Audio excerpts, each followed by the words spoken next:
رباه عفوك إني من نور مدت يداي. மேலும் லைலத்துல் கத்ரை பற்றி சொல்லக்கூடிய குர்ஆனுடைய வசனம் சூரத்து துஹானுடைய ஆரம்ப வசனங்கள். அல்லாஹ் கூறுகிறான், ஹாமீம் வல் கிதாபில் முபீன் இன்னா அன்ஸல்னாஹு ஃபீ லைலத்தின் முபாரகா இன்னா குன்னா முன்திரீன் ஃபீஹா யுஃப்ரகு குல்லு அம்ரின் ஹகீம். ஹாமீம் வல் கிதாபில் முபீன், இது தெளிவான வேதமாகும். இன்னா அன்ஸல்னாஹு ஃபீ லைலத்தின் முபாரகா, இதை அல்லாஹ் பரக்கத் பொருந்திய ஒரு இரவில் அல்லாஹ் ரப்புல் ஆலமீன் இறக்கி இருக்கிறான். அந்த இரவில் அல்லாஹ் என்ன செய்கிறான் தெரியுமா? ஃபீஹா யுஃப்ரகு குல்லு அம்ரின் ஹகீம். முஃபஸ்ஸிர்கள் விளக்கம் சொல்லுவார்கள், ஒரு மனிதனுடைய அடுத்த ஆண்டுடைய அத்துணை அமலும் அப்போதுதான் முடிவெடுக்கப்படுகிறது. அந்த இரவில் அல்லாஹ் நியமிக்கிறான், மலக்குகளுக்கு அல்லாஹ் அறிவித்துக் கொடுக்கிறான் லவ்ஹுல் மஹ்ஃபூதுடைய ஏட்டிலிருந்து. இதுதான் இந்த வருடத்துடைய விதி. இந்த மனிதன் இந்த வருடத்திலே வாழ்வான், இந்த மனிதன் இந்த வருடத்திலே மரணிப்பான். இந்த மனிதன் இந்த வருடத்திலே மகிழ்ச்சியாக இருப்பான், இந்த மனிதன் நோயோடு வாழ்வான். இப்படி அனைத்து விதியும் ஒரு வருடத்திற்குரிய கணக்கு மலக்குகளுடைய கரத்தில் ஒப்படைக்கப்படுகிறது இந்த இரவில். இப்னு அப்பாஸ் ரலியல்லாஹு அன்ஹுமா சொன்னார்கள், ஒரு மனிதன் இந்த இரவில் அல்லாஹுவை வணங்குவதற்கு பதிலாக தன் படுக்கையை சரி செய்கிறான் உறங்குவதற்காக. அவன் அறியவில்லை அவனுக்கு அடுத்த ரமதானை அடைவதற்கு முன்னால் அல்லாஹ் மரணத்தை இந்த இரவிலே விதித்திருக்கிறான் என்று. என்ன ஒரு புரிதல் பாருங்கள். அல்லாஹு அக்பர். யாருக்கு தெரியும்? அல்லாஹ் இந்த விதியில் இந்த வருடம் இவன் மரணிப்பான் என்று எழுதியிருந்தால் யாரால் மாற்ற முடியும்? யாரால் அதை மாற்றி அமைக்க முடியும்? அல்லாஹ்வுடைய தூதர் ஸல்லல்லாஹு அலைஹி வஸல்லம் அதனால் தான் இந்த இரவு முழுக்க தங்களுடைய விழிப்பை ஆக்கினார்கள். கண்ணியத்துக்குரியவர்கள், அல்லாஹ் ரப்புல் ஆலமீன் மேலும் இந்த சிறப்புகளை எல்லாம் அடுக்கிக் கொண்டே போகிறான். எப்போது இந்த லைலத்துல் கத்ருடைய இரவு? எப்போது? அல்லாஹ்வுடைய தூதர் ஸல்லல்லாஹு அலைஹி வஸல்லம் அறிவிக்கிறார்கள், ஆயிஷா ரலியல்லாஹு அன்ஹா அவர்கள் கூறுகிறார்கள், அல்லாஹ்வுடைய தூதர் இறுதி 10 இரவுகளை அடைந்தால் கூறுவார்கள், தஹர்ரவு லைலத்துல் கத்ரி ஃபில் அஷ்ரில் அவாஹிர் மின் ரமதான். லைலத்துல் கத்ருடைய இரவை ரமதானுடைய இறுதி 10 நாட்களில் தேடிக்கொள்ளுங்கள். நபி மிஸ்கீன், நாம் எல்லாம் ஏழைகள், அவ்வளவு எம்மால் தியாகத்தை செய்வதற்கு முடியாது. அல்லாஹ்வுடைய தூதர் ஸல்லல்லாஹு அலைஹி வஸல்லம் விதிவிலக்கு அளித்தார்கள். அடுத்த நபி மொழியில் அதுவும் இயலவில்லை என்றால் தஹர்ரவு லைலத்துல் கத்ரி ஃபில் வித்ரி மினல் அஷ்ரில் அவாஹிர் மின் ரமதான்.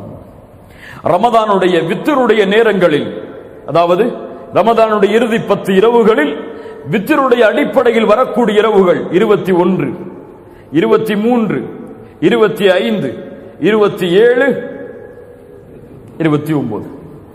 இந்த 5 இரவுகளில் ஓர் இரவில்தான் அல்லாஹ் பொக்கிஷமாக ஆக்கி வைத்திருக்கக்கூடிய இரவின் கிரீடமாகிய லைலத்துல் கத்ர் இருக்கிறது. தேடிக்கொள்ளுங்கள். இன்னும் சில ஹதீதுகளில் அல்லாஹ்வுடைய தூதர் 23இல் தேடிக்கொள்ளுங்கள் என்று சொன்னார்கள். இன்னும் சில ஹதீதுகளில் 25இல், 27இல், 29இல் தேடிக்கொள்ளுங்கள் என்று சொன்னார்கள். இன்னும் சில ஹதீதுகளில் 21இல் தேடிக்கொள்ளுங்கள் என்று சொன்னார்கள். ஒட்டுமொத்தமாக சேர்த்து பார்த்தால் இந்த இரவுடைய ஞானம் அல்லாஹுவை தவிர வேறு யாருக்கும் தெரியாது. இந்த 5 இரவில் தான் அல்லாஹ் ரப்புல் ஆலமீன் அந்த லைலத்துல் கத்ருடைய இரவை அல்லாஹ் ரப்புல் ஆலமீன் வைத்திருக்கிறான். அல்லாஹ் அதை அடையக்கூடிய பாக்கியத்தை நமக்கு தருவானாக. என்ன அடையாளங்கள் இதற்கு? ஒருவன் லைலத்துல் கத்ருடைய இரவை அடைகிறான் என்பதை அவன் எப்படி அடையாளத்தை கொண்டு ஓரளவு முடிவு செய்ய முடியும்?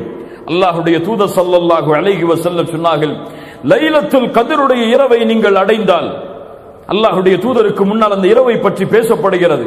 அல்லாஹ்வுடைய தூதர் சொன்னார்கள், அந்த இரவில் சந்திரன் இருக்கும்.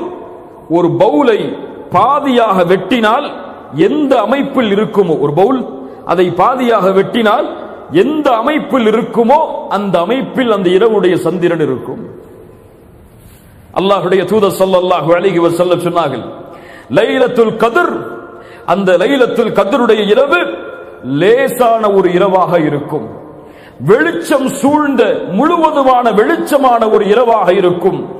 அந்த நாளுடைய அந்த லைலத்துல் கத்ருடைய நாள் அதிகமான வெப்பமானதாகவோ அதிகமாக குளிர்ச்சியானதாகவோ இருக்காது, நடுநிலையோடு இருக்கும். அந்த நேரத்திலே சூரியனுடைய காலை நேரத்தின் சூரியனுடைய அந்த சிகப்பு நிறம் கொஞ்சம் கம்மியாக இருக்கும் என்று அல்லாஹ்வுடைய தூதர் ஸல்லல்லாஹு அலைஹி வஸல்லம் அவர்கள் சொன்னார்கள். மேலும் அல்லாஹ்வுடைய தூதர் ஸல்லல்லாஹு அலைஹி வஸல்லம் சொன்னார்கள், லைலத்துல் கத்ருடைய இரவில் உதிக்கக்கூடிய சூரியனுக்கு கதிர்கள் இருக்காது. சூரியனுக்கு கதிர்கள் இருக்காது. இந்த அடையாளங்கள் தான் அல்லாஹ்வுடைய தூதர் ஸல்லல்லாஹு அலைஹி வஸல்லம் சஹீஹான அடிப்படையில் இன்னும் சில அடையாளங்களை சொன்னார்கள். எரிகற்கள் அந்த இரவில் வீசப்படாது. ஷைத்தானை விரட்டுவதற்காக எரிகற்களை எரி நட்சத்திரங்களை மலக்குகள் வீசுவார்கள். அது இந்த இரவில் வீசப்படாது என்று அல்லாஹ்வுடைய தூதர் ஸல்லல்லாஹு அலைஹி வஸல்லம் சஹீஹான ஹதீஸின் அடிப்படையில் சொன்னார்கள். இது மட்டுமல்லாமல் இன்னும் மக்களிடத்திலே சில புழக்கத்திற்குரிய ஹதீஸுகள் எல்லாம் இருக்கிறது. லைலத்துல் கத்ருடைய இரவை அடைந்தால் நாய் குறைக்காது. இருக்கிறதா இல்லையா? கேள்விப்பட்டிருக்கீங்களா இல்லையா? யார் அறிவித்த ஹதீஸுகள் இதெல்லாம்? அல்லாஹ்வுடைய தூதரா? மஅதல்லா இயாது பில்லாஹ். இதுவெல்லாம் பலகீனமான இட்டுக்கட்டப்பட்ட அறிவிப்புகள். இது மட்டும்தான் சஹீஹான ஹதீஸின் அடிப்படையில் அல்லாஹ்வுடைய தூதர் ஸல்லல்லாஹு அலைஹி வஸல்லம் லைலத்துல் கத்ருடைய இரவுக்கு கூறிய அடையாளங்களாகும்.